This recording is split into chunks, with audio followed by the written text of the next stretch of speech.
Insights, le podcast de Grant Thornton France. Bonjour à tous, nouvel épisode d'Insights, le podcast de Grant Thornton France. Et aujourd'hui, j'ai le grand plaisir de recevoir Frédéric Zetoun, DG associé en charge de la fonction People and Culture. Bonjour Frédéric. Bonjour Laurent. Frédéric, aujourd'hui, on va parler de marque employeur à l'occasion d'une mini-série qui s'appelle « On se dit tout ». Excellent. Frédéric, on va se tutoyer, parce qu'on se dit rarement tout en se voyant. Absolument. Et on va faire une plongée, toi et moi, dans l'expérience collaborateur dans ce premier épisode de cette mini-série. D'emblée, une question extrêmement difficile pour toi. Pourquoi une nouvelle campagne, l'expérience de la confiance ? On a décidé en fait de se relancer puisque effectivement on avait lancé cette première campagne en 2021. Qu'on était quand même dans une période compliquée, on était dans le Covid, post-Covid, et on avait vraiment la volonté là, chez Grant Thornton, de relancer cette campagne, toujours sur la même thématique, l'expérience de la confiance, mais avec des nouveaux visuels et une approche un peu différente, un peu plus focalisée sur quelques thématiques en fait. Alors les 4 thématiques, c'est évidemment l'expérience de la confiance, il faut que tu nous expliques ce que c'est, parce que c'est la signature de marque employeur de la maison. L'expérience de la confiance, nous, on la voit vraiment sous trois angles, en fait. Le premier, c'est vraiment la confiance à titre individuel et comment, finalement, on construit sa carrière basée sur la confiance, mais en fait, en termes de dynamique individuelle. La deuxième, c'est la confiance dans le collectif, puisqu'en fait, une entreprise, c'est une communauté et en vérité, on ne peut pas se construire seul sans les autres. Enfin, en tout cas, c'est notre conviction forte. Et puis enfin, la troisième dynamique, c'est vraiment la confiance, on va dire, dans la société au sens large. Et là, on va aller plutôt vers nos engagements RSE et vers la volonté d'évolution de la communauté au sens large. Il y a aussi en second visuel tout ce qui touche aux régions. Parce que certes, le siège social de Grant Thornton France est à Neuilly. Très belle ville Neuilly, mais il y a 24 bureaux en France. Oui, absolument. C'est pour ça qu'on a fait vraiment un visuel dédié, puisqu'effectivement, nous, on est au cœur des régions, comme tu le dis, 24 bureaux, et donc un peu partout en France, puisque nos activités, elles se localisent partout en France. Il y a Paris, mais il n'y a pas que Paris. Troisième visuel, l'équilibre vie pro, vie perso, c'est absolument fondamental, particulièrement pour les jeunes générations. Est-ce que tu peux nous en parler, s'il te plaît ? Oui, on a mis au centre de nos préoccupations les sujets de QVT, de qualité de vie au travail, qui sont effectivement relativement centrales parce qu'il y a une véritable attente des nouvelles générations, Y et Z, mais finalement aussi des plus anciens, j'ai envie de dire par capillarité. Et donc, on est tous assez ravis de pouvoir travailler sur ces sujets-là, que ce soit des sujets de flexibilité, le télétravail. On a aussi pas mal travaillé sur les sujets de parentalité, et puis tout un tas d'autres thématiques. Ce qui veut dire qu'on est bien chez Grant Thornton. Oui, on est bien. Moi, j'y suis depuis 25 ans et donc j'y suis effectivement extrêmement bien. Et j'espère que les collaborateurs le sont également, mais je pense que c'est le cas. Quatrième visuel, transformer est notre seconde nature. Oui, transformer notre seconde nature parce qu'en fait, depuis quelques années, on a beaucoup investi sur les sujets de la RSE. D'abord en interne, on s'est pas mal préoccupé de nos enjeux à nous. Et puis, depuis 2 ans, on a développé une activité business qui s'appelle Transformation Durable et dont effectivement, l'enjeu, c'est la transformation de nos clients sur tous les sujets de la RSE au sens large. Et d'ailleurs, notre bureau de Béziers, qui est notre 24e bureau, est celui qui est vraiment, focalisé, dédié sur ce métier-là. Eh bien, félicitations à Béziers. C'est un sujet qui est absolument fondamental et la RSE, ce n'est pas qu'une déclaration d'intention chez Grant Thornton. Non, on essaye vraiment de travailler ça pour nos collaborateurs. Donc, effectivement, comme tu le disais, les sujets de QVT, les sujets de parentalité, les sujets de diversité aussi. On s'est beaucoup engagé sur les sujets d'égalité hommes-femmes. Aujourd'hui, chez Grant Thornton, il y a 50% d'hommes, 50% de femmes. Et même au niveau des associés, on est à plus de 35% d'associés femmes avec un enjeu d'être à 50% d'ici 3 à 4 ans. Ok, félicitations. Donc, vous vous engagez vraiment ? Oui, on s'engage vraiment à la mesure de nos moyens, en essayant d'être le plus sincère, le plus authentique possible. On ne va pas pouvoir changer la société à nous tout seuls, mais en tout cas, on veut y contribuer, effectivement. Alors justement, je te pose une question, et Dieu sait si elle est complexe. C'est quoi l'approche RH de Grant Thornton France ? L'approche RH, en fait, je pense qu'on peut parler de tout un tas de choses. On peut parler de rémunération, évidemment, qui est une base. On peut parler de qualité de vie au travail dont on a parlé. Mais je pense que ce qu'on veut vraiment mettre en avant et ce qui est sans doute différenciant chez nous, c'est la qualité de la relation. Puisqu'en vérité, tous les dispositifs dont on va parler, que ça soit effectivement avoir des buildings agréables, avoir des missions intéressantes, etc., sont j'ai envie de dire quelque chose qui est une base, mais ce qui fait la différence, c'est la relation humaine. Et donc, on travaille beaucoup sur ce sujet-là parce que, comme on le dit souvent, je quitte pas mon job, mais je quitte mon boss. Et nous, on n'a justement pas envie qu'ils quittent leur boss. Donc, c'est pour ça qu'on travaille sur cette relation un peu unique. On a aussi tous la conviction que dans nos vies professionnelles, nous en tant qu'associés, on a toujours eu un mentor et quelqu'un qui finalement nous a fait grandir et fait qu'on est encore là et on a envie d'être ce mentor-là pour les générations que nous manageons et qui nous accompagnent dans le projet de Grant Thornton.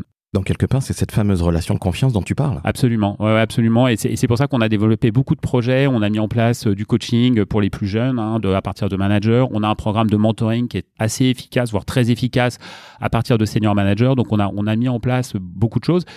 Et au-delà de ces programmes, c'est vraiment une formation, des inputs auprès des associés et puis auprès, du management, d'être proche des collaborateurs, de leur transmettre et des compétences techniques, parce que ça, évidemment, c'est le cœur du réacteur, mais aussi des compétences comportementales et de dépasser même ça pour les accompagner, dans la structuration de leurs projets, même s'ils sont en dehors du cabinet, en fait.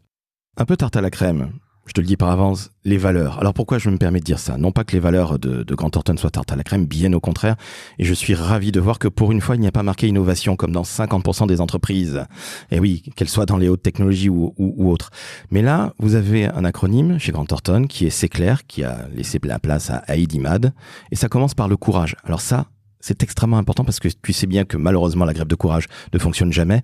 Et je trouve particulièrement intéressant qu'une entreprise qui de prime abord très corporate comme Grant Thornton, d'emblée dise courage.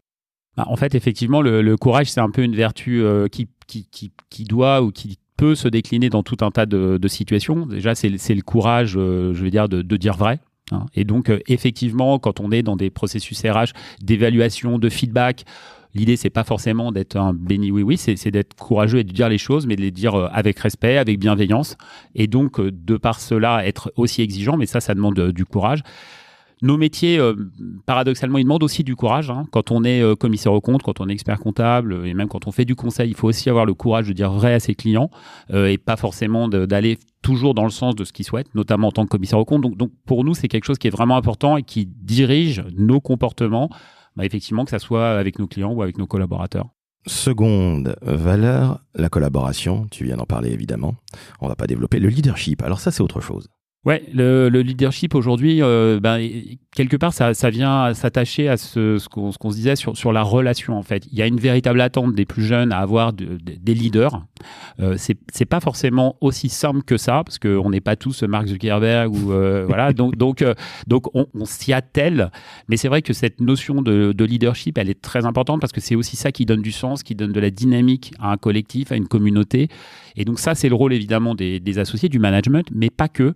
Parce qu'en vérité, nos managers et même nos plus jeunes, on leur demande de développer ces qualités de leadership pour être en capacité, à leur rôle et plus tard, effectivement, de driver et d'entraîner, on va dire, la communauté ou les communautés avec lesquelles ils vont travailler. Alors vraiment, parce que sur le papier, c'est absolument magnifique. Souvent, tu lis ça dans les rapports annuels, sur les sites internet RH. Mais donner ce leadership à des jeunes, je trouve que c'est absolument magnifique parce que c'est tout ce qu'ils attendent, en fait, cette génération Z.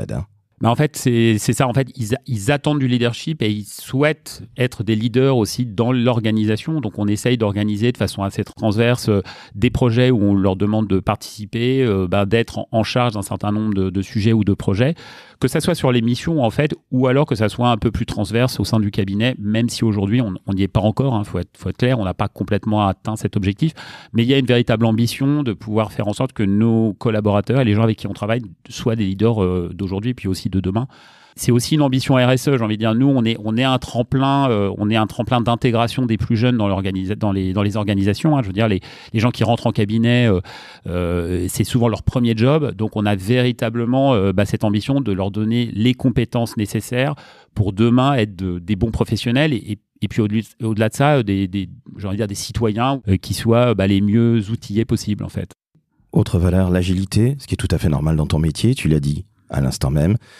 Dès qu'on est en train de discuter avec un client, on ne peut pas uniquement lui dire ce qu'il a envie d'entendre. Et puis, l'économie, ça bouge vite, on est bien d'accord. Ouais, là on est sur des mouvements, des cycles économiques qui sont extrêmement rapides. On a beaucoup d'agilité à développer aussi parce que le monde change extrêmement vite. On peut parler de technologie, tu le disais, d'innovation parce qu'il faut quand même en parler. Et donc, je veux dire, les compétences et tout ce qui va autour évolue extrêmement rapidement. Donc l'agilité, c'est aujourd'hui indispensable dans le monde dans lequel on vit. Ce qui est assez compliqué, c'est de mettre quelque chose derrière ça. En vérité, c'est quoi l'agilité? Et donc c'est vraiment cette capacité à pouvoir pouvoir s'adapter très rapidement à des évolutions de marché, à des évolutions de comportement, à des évolutions au sens large, même si ça demande beaucoup d'efforts et c'est quand même difficile.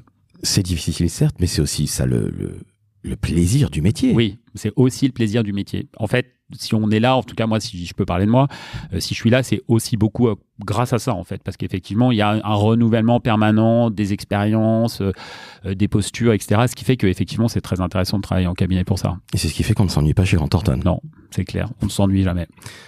Autre valeur fondamentale, et bravo de l'avoir mise dans ce fameux éclair, l'intégrité. Oui, l'intégrité, c'est un facteur déterminant, effectivement. Et là encore, en fait, je veux dire, on peut beaucoup le rattacher à des sujets d'éthique, qui sont quand même des sujets très structurants et encore une fois, des sujets qui sont très liés au sujet de la RSE, même si on ne va pas tout mettre dans la RSE. C'est aussi déterminant, évidemment, dans les métiers que l'on opère, tous les métiers autour des métiers réglementés, l'expertise comptable, le commissariat aux comptes. Je veux dire, l'intégrité, c'est une valeur cardinale. Et puis, d'une manière générale, j'ai envie de dire, dans la relation à l'autre, l'intégrité dans la relation, c'est aussi quelque chose de déterminant. Ça revient, j'ai envie de dire, reboucler avec la relation de confiance. S'il n'y a pas d'intégrité, il n'y a pas de confiance. Et s'il n'y a pas d'intégrité, il n'y a pas de respect. Exactement. Il y a aussi l'excellence. C'est un peu le sujet de nos métiers, j'ai envie de dire en tant que prestataire de service. À la base, nos clients, nos collaborateurs nous font confiance. Et ça ne peut se traduire en retour que par l'excellence de la prestation vers les clients et l'excellence dans la relation, encore une fois. Ou en tout cas, je dirais faire son maximum pour arriver au niveau qui est attendu, parce que c'est challenging, c'est compliqué, c'est difficile. Mais il faut toujours avoir cette ambition-là. Et en tout cas, nous, on l'a chez Grant Thornton, c'est d'être excellent, ouais, effectivement. Merci d'avoir été très transparent. Ce sont des vraies valeurs. Je le souligne, sincèrement, ça mérite d'être souligné. Et encore une fois, l'intégrité, le courage et l'agilité, moi qui suis entrepreneur, je trouve que c'est absolument fondamental. Dans une entreprise de près de 2500 personnes sur 24 bureaux en France, eh bien, je dis bravo. Les valeurs, c'est bien, mais qu'est-ce qui donne du sens aujourd'hui ? Rappelle-toi, quand toi et moi, on a commencé il y a quelques années, on avait envie d'avoir du sens dans notre boulot. Sauf qu'on n'osait pas le dire parce que c'était pas à la mode. Et puis que, sincèrement, je suis même pas certain qu'on y pensait. Non, je pense pas. Aujourd'hui, les jeunes générations osent le dire, on a besoin de sens au travail. Allez, qu'est-ce qui fait sens chez Grant Thornton et qu'est-ce qui fait que les jeunes, et d'ailleurs les moins jeunes, comme toi qui sont là depuis 25 ans, restent dans cette belle maison ? Et je pense que le sens, en fait, c'est quelque chose qui se décline à plein de niveaux différents, en fait. On pense, quand on parle du sens, on pense souvent à voilà, je vais changer la planète, je vais avoir un impact très fort sur la société, etc. Bien sûr, c'est ce qu'il faut souhaiter ou vouloir, mais au quotidien, moi, je le vois pas comme ça, en vérité. Moi, je le vois vraiment sur quelque chose qui, à titre déjà individuel, c'est trouver du sens dans ce qu'on fait au quotidien. C'est-à-dire, je viens le matin au travail et ce que je fais, j'apprends quelque chose, je me forme, je contribue à réaliser une tâche pour un client. Ça, c'est déjà avoir du sens. Mais ça, avoir ce sens-là du quotidien, ça veut dire avoir un véritable effort de l'organisation pour expliquer pourquoi, comment doit se dérouler, on va dire, le travail du quotidien. Donc déjà, ça c'est déjà une ambition. C'est-à-dire que managérialement parlant, il faut mettre une organisation en place pour faire en sorte que chaque jour, je sais pourquoi je viens et à quoi ça sert. Après, pour moi, le sens, ça se vit dans le collectif. C'est-à-dire, je contribue à la vision collective et j'ai envie de dire à un projet d'entreprise. Je suis un maillon d'une chaîne et je délivre un projet collectif et ça aussi, ça a du sens. Et puis après, ça peut être un impact beaucoup plus global et là, on va venir encore sur les enjeux de la RSE. C'est chez Grant Thornton, effectivement, on mène un certain nombre d'actions pour pouvoir, j'ai envie de dire, avoir un impact sur la société et là encore, on va donner du sens. Donc le sens, je trouve qu'il se retrouve à plein de niveaux différents. C'est pas juste quelque chose qui est comme ça un peu dans l'imaginaire collectif, ça peut être très pratique et très, très quotidien. Nous, par exemple, pour illustrer ça, à titre individuel, on a mis en place ce qu'on appelle les entretiens de sens. C'est-à-dire qu'au-delà des entretiens d'évaluation pure et dure, on a formé nos managers à faire en sorte d'avoir un entretien pour que les collaborateurs, j'ai envie de dire, déterminent quel est leur sens au travail. Il y en a, ils viennent pour l'argent, il y en a, ils viennent pour se former, il y en a, ils viennent pour être dans un collectif, il y en a, ils viennent pour autre chose. Et l'idée, c'est vraiment pour chaque individu de lui faire matérialiser quel est son sens au travail et ensuite de l'accompagner, j'ai envie de dire, au mieux dans cet objectif personnel. Ça, c'est ce qu'on va dire le sens individuel. Sur le sens collectif, on a mis en place, par exemple, un projet qui s'appelle la Master Academy, Et la Master Academy, en fait, c'est un programme avec l'ESSEC. Donc, tous nos managers ont accès à ce programme, parce qu'on pense qu'effectivement, il faut continuer à se former en continu dans un monde qui évolue très vite. Mais dans ce programme, il y a aussi la capacité, et même, j'ai envie de dire, l'obligation de faire des stages internes de 3 mois et d'aller d'un département à un autre. Là encore, c'est contribuer à la vision collective et c'est donner du sens, en fait, à son travail, au-delà même de ce qu'on fait au quotidien. Extrêmement intéressant, ce vie ma vie, si je puis dire, durant 3 mois, cette espèce de CDD. Comment c'est pris par les collaboratrices et collaborateurs ? Globalement, ils sont très intéressés, en fait, parce que, encore une fois, c'est donner des opportunités à des collaborateurs de sortir d'un silo, de sortir d'une compétence, de sortir d'un écosystème pour pouvoir aller voir ailleurs ce qui s'y passe et comment ça s'organise. Et c'est aussi la chance et l'opportunité qu'on peut proposer dans des organisations comme Grant Thornton, qui sont relativement grandes, de pouvoir aller faire de l'audit, du conseil, de l'expertise, et donc d'avoir et aussi des rencontres avec d'autres gens que la pure équipe avec laquelle ils travaillent au quotidien, en fait. Merci à toi, Frédéric. Merci d'avoir répondu à mes questions. Tu as vu, j'ai fait un petit peu de teasing, si je puis dire. J'étais un petit peu difficile, mais bon, c'est ma personnalité, que veux-tu. Mais celles et ceux qui vont nous écouter vont se dire, enfin, on a un cabinet d'audit, un grand cabinet d'audit international, je le rappelle. Oui, absolument. On fait aujourd'hui donc 2500 collaborateurs, un peu moins de 300 millions d'euros de chiffre d'affaires. Et puis, on fait partie d'un réseau international où on est présent dans 140 pays avec pas mal d'opportunités RH autour de ça également. On est tout à fait d'accord. Frédéric, ça fait 25 ans que tu es là. Tu es le DG, je le rappelle, en charge de l'activité People and Culture, donc les ressources humaines, si je puis dire. Mm-hmm. Ma dernière question, elle t'est destinée, je suis sûr qu'elle va parler à beaucoup de gens. Qu'est-ce qui fait que tu restes depuis 25 ans dans cette entreprise ? Qu'est-ce que tu kiffes ? Qu'est-ce que tu apprécies le plus dans ton métier depuis déjà un quart de siècle chez Grant Thornton ? Moi, quand je suis arrivé chez Grant Thornton, on était 80. Donc, en vérité, ce que je kiffe, c'est d'accompagner ce projet de croissance. C'est de rencontrer au quotidien des gens que j'apprécie très fortement. C'est d'avoir eu 1000 expériences à l'intérieur d'une grande expérience qui était chez Grant Thornton et donc d'avoir l'occasion de me renouveler en permanence et d'avoir pu toucher tout un tas de choses. Moi, je suis expert comptable à la base, j'ai fait de l'expertise comptable, du commissariat aux comptes, maintenant de la transaction. Je suis devenu le patron de la RH. J'ai eu l'occasion de partir 3 ans chez Grant Thornton à Londres. Voilà, j'ai eu une vie professionnelle exceptionnelle et j'en suis plus que reconnaissant à cette organisation, et je veux dire qui, au plan professionnel, m'a tout donné. Donc voilà, et je souhaite franchement la même vie à plein d'autres gens parce que c'est extrêmement épanouissant, riche, et puis surtout, et je reviens toujours là-dessus, riche aussi en relations et en rencontres, ce qui est vraiment pour moi le plus déterminant finalement dans la vie en général. On est bien d'accord, il n'y a jamais de hasard dans la vie, il n'y a que des rendez-vous, et les rendez-vous, ce sont des rencontres avec l'employeur de ta vie, par exemple. Absolument. Eh bien, chères auditrices, chers auditeurs, vous venez d'entendre un homme qui est heureux, qui est passionné par son métier, ça s'entend, qui en parle extrêmement bien. Et bravo encore, Frédéric, d'avoir été aussi transparent.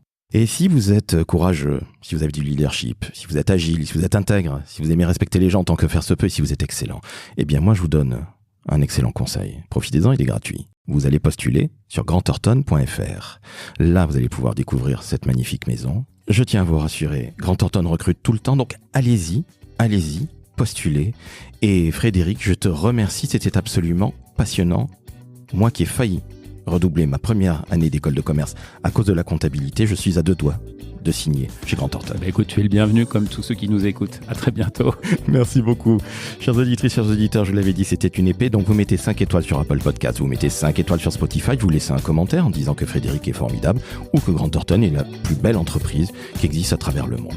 Merci à toi Frédéric et à très bientôt parce qu'on va vite se retrouver pour un nouvel épisode dont on se dit tout, la mini-série d'Insights, le podcast de Grant Thornton France. Merci, à bientôt.